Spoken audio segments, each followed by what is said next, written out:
ఏమైంది మాధవి? అత్తయ్య గారు, ఈ పని మనిషి జ్యోతికి హాని చేయడానికే ఈ ఇంట్లో అడుగు పెట్టింది.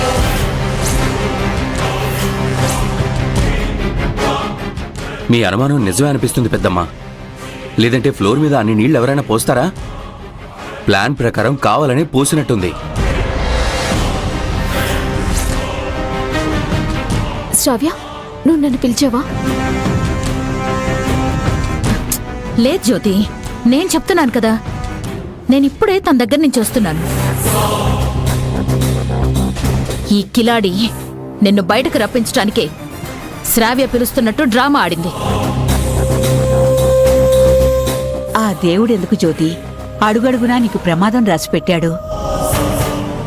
మా పని మనిషి లక్ష్మి పనిలోకి రాకపోవడం, ఆ ప్లేస్లో నువ్వు రావడం, ఇదంతా నా కోడలికి గండం తలపెట్టడానికి ఆడిన నాటకం. మర్యాదగా చెప్పు, ఇదంతా ఎందుకు చేశావు?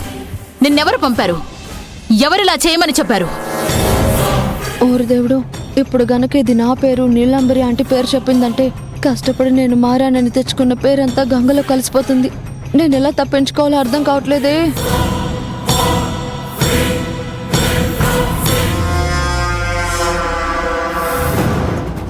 ఇలా అడిగితే తను చెప్పదు పెద్దమ్మా.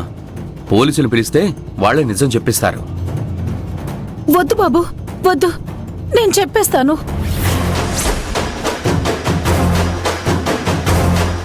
అయితే చెప్పు. అమ్మా, నేను పల్లెటూరులో పుట్టి పెరిగాను. నాకు ఈ సిటీ పద్ధతులు సరిగ్గా తెలియవు.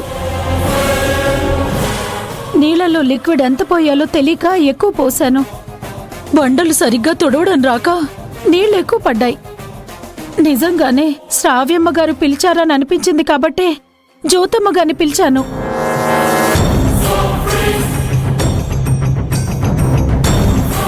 నన్నెవరూ పంపలేదు, ఏ ప్లాను లేదు. నేనిక్కడ పని చేయలేనమ్మా, వెళ్ళిపోతాను. నన్ను క్షమించండి అమ్మా.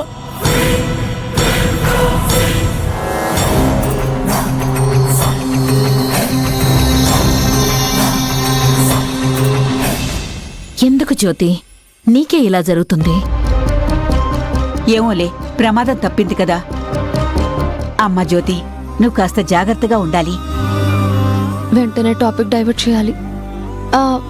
అయిందేదో అయింది, రేపు అక్క సీమంతం కదా, ఆ ఏర్పాట్ల గురించి ఆలోచిస్తే బెటర్. ఇంతకీ బావగారు ఊరు నుంచి ఎప్పుడొస్తున్నారు? ఈరోజు నైట్ వస్తానన్నారు చెల్లి. ఆహా, సీమంతం పనులన్నీ నన్నే చూడమని చెప్పాడు బ్రదర్. ఆ ఏర్పాట్లన్నీ నేను మొదలు పెట్టేశాను. సరేలే జ్యోతి, నువ్వు వెళ్ళి రెస్ట్ తీసుకోమ్మా. మాధవి, జ్యోతిని తన గదిలోకి తీసుకెళ్ళు. సరే అత్తయ్య.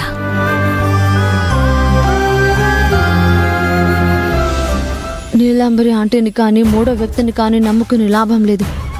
ఎవరికి అనుమానం రాకుండా సీమంతం రోజున జ్యోతి సంతోషాన్ని నేనే దూరం చేస్తాను.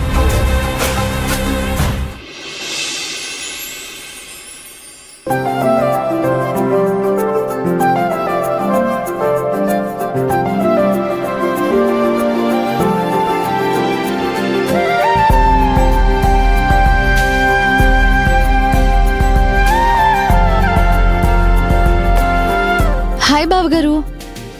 బావగారు, మీ చేతికి ఆ కట్టేంటి? షోల్డర్ బోన్ లైట్ గా డిస్లోకేట్ అయింది శ్రావ్య. డాక్టర్ గారు కొన్ని రోజులు రెస్ట్ తీసుకోమన్నారు. అమ్మ జ్యోతి, నువ్వొక్క విషయం గుర్తుపెట్టుకో. గడిచిన గతం, పడిన కష్టాలు, అనుభవించిన బాధలు, పలకరించిన ప్రమాదాలు అన్నీ ఈ క్షణం నుంచి మర్చిపో. సంతోషంగా ఉండు. పండంటి బిడ్డని ప్రసవించు. సరే అత్తయ్య. జ్యోతి సంతోషంగా ఉండటం అన్నది జరగని పని. నేను సృష్టించి అల్లకల్లోలానికి బాధతో తల్లడిల్లడం తథ్యం. అమ్మా, ఆలస్యం అవుతుంది, త్వరగా జ్యోతిని అలంకరించండి. బావగారు, మా అక్కని నేనే అలంకరిస్తాను. కూర్చో అక్క.